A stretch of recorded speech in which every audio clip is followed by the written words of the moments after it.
Ako si Mary Fe Villanueva Heru, ang napalad na makakuha ng lupa dito sa Bengawan.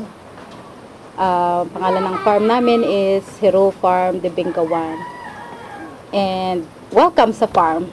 Hello ma'am, ito po yung mga ano dito. Okay. Ay, Ay, kadamo ng mga ano no. Yes. That's pretty. Ganda talaga yung place. Wow. Oo. Ikala ka kalayo man lang. From there. Diba? Oo. And I think may mga banana plantation food Na- over there. Okay. Wow. Oo. So mas magaganda yung mga ano Yes. dito ma'am, source of water. Oo. Oo. You're going to like it here. What do you think? I like this place. Yeah, it's cool, It right? has a lot of potential. Yes. I agree, yeah. And you won't regret buying this place. It Yeah. has a lot of potential. It's dope. Like you said. It's dope. I'm feeling it. I like it. Wow, dope. that's great. You want to So- settle here? Alright.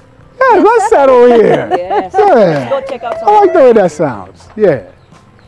Nakabili kami ng lupa dito, and then after that we got officially adopted by Bengawan. What we're doing here sa farm, we do vermicomposting. We also have a egg production. We have our Rhode Island Red there, and we have calamansi production.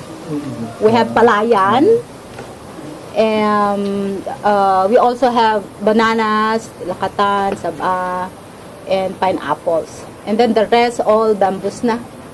Actually, when we first see the area, it's somewhat, the energy is really good. And I said, let's take it. And so far, until now, we are here. Ang di matatawarang kapayapaan ng ating lugar na sinisikap nating lahat na mapanatili. Ang kaloob na ito ng Diyos ay patuloy nating pananatilihin sa abot ng ating makakaya. Dahil kaunlaran natin ang lugar na mapayapa at matiwasay. Sabi dun sa amin ng mamataas naming opisya kondo sa loob, kapag ang militar na uniforme, kalaban na yan. Hindi ka bubuhayan kapag ikaw nahuli, chor-chor, papatayin ka. Kung babae ka naman, gagasain ka. Oh, marami akong kasama na mas bata pa. Yung iba, 11 years old.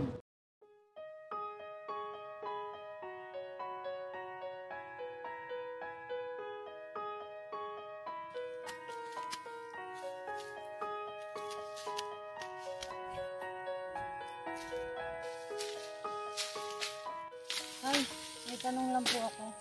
Ay, sa atin po ba itong lupa na ito? Hindi pa anak, pero patuloy na tayo magtrabaho na ipagpakaloob sa atin ito pagdating ng panahon.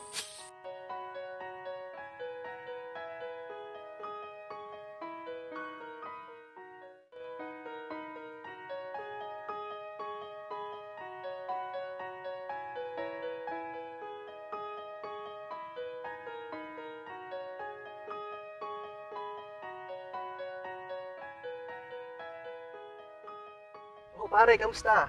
Ilupa ba niyo na? Di pa nga eh. Pero sana mabigay na sa amin. Pare, tagal na pangako sa inyo eh. Pwede mo subukan dito sa amin.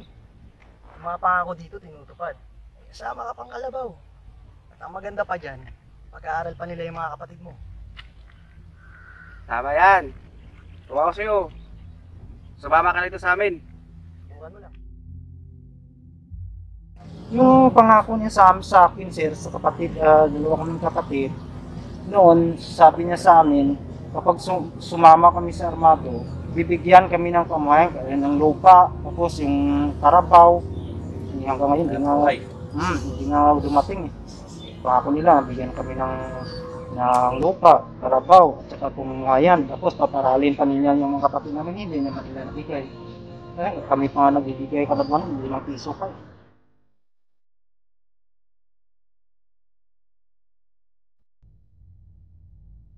Sabi, di pa binibigay sa amin. Siguro mag-arte ka dyan ha. Paris ka. Lupa lang yun, pare. Nakukutom na ako. Sumagat sa ako. Bago. Ano? Ano sa mamayari mo naman dito? Pagod na ako. Ilang araw na tayo pala natakal. Ano? Papayag ba kayo umalis ng kagong? Patay na. Ayaw ko na.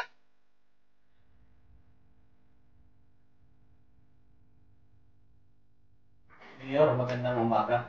Kasama ko po ngayon si Kajomar, isa nating surrendery. Baka pwede po nating matulungan dahil gusto niya na pong magbalik loob sa bayan ng Bingawan. Jomar, good morning. Bakit ka pumasok sa Kilusan?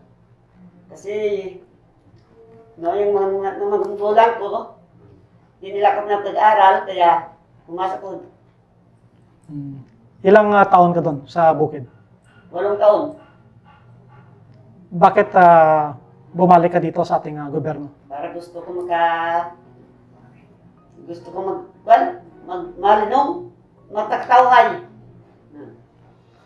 So, dito sa bayan, you are very much welcome sa iyong pagbagong buhay.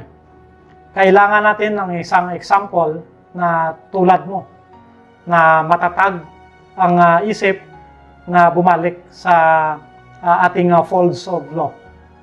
Bibigay kami ng financial assistance dahil sa iyong pagbalik dito sa ating gobyerno at ikaw ay gagawin nating priority sa mga livelihood projects ng bayan. Dahil ang ating bayan ay may resolution sa Municipal Peace and Order Council included sa ating Peace and Order Public Safety Plan na binibigyan natin ng rewards system ang lahat ng mga former rebels na nanumbalik sa ating gobyerno.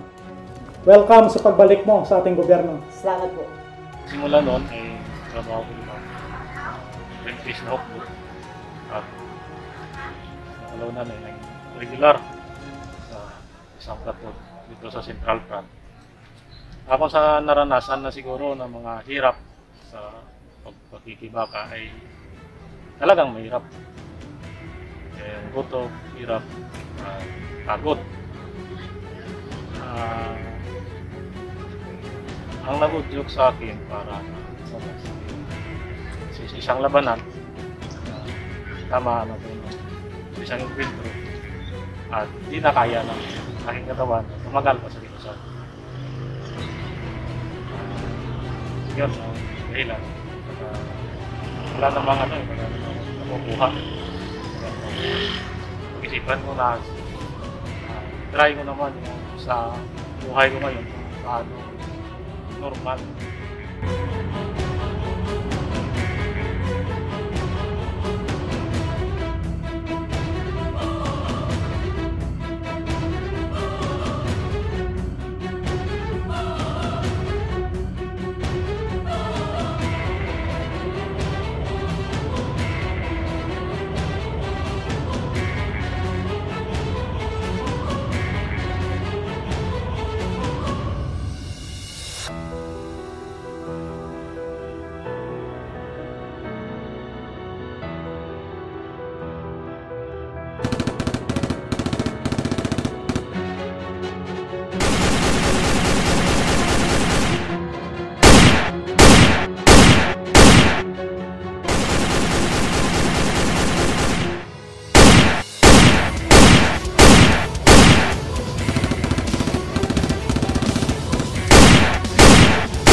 Para sa akin yung terrain, kasi hindi na pwede yung physical na lakas ko, hindi na pwede sa ganong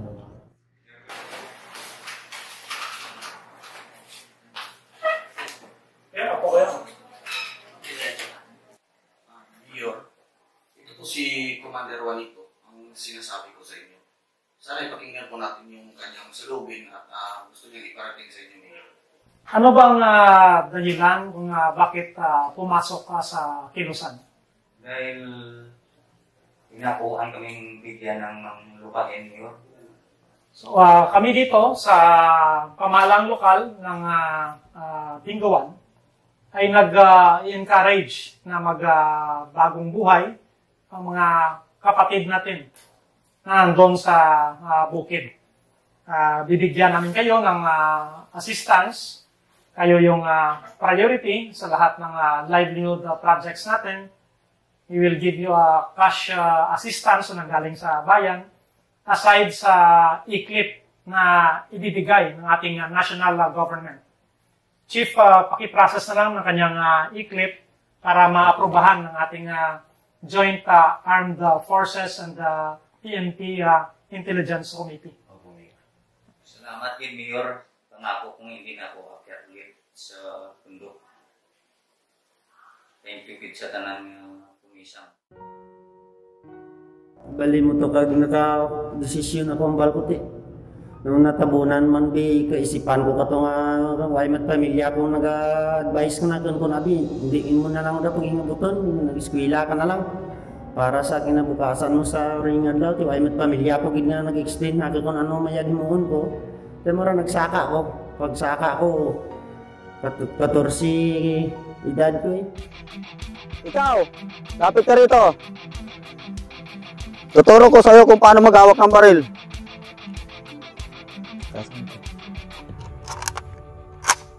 Okay. Ikaw, sa likod, nakasombrero. Halika rito. Ganito ang tamang paghawak ng baril. Okay. So, yung babae, halika rito, sa likod. Tuturuan kita para may panangga ka sa kalaban. Tasan mo. Okay. Okay. Isa pa. Ikaw dyan sa likod. Hawakan mo baril. Tasan mo. 2004 to 2014 ako Okay na? Huway balik. Alam nyo na kung anong gagawin nyo. Sakripisyo lang niya si Babaw. Gutom. Paglaban ng ating bayan. Kapoy. Mula na makunan mo kuya kay ti. Madoktrinahan ka kang mga mataas man gan nga mga organong mga COB naman.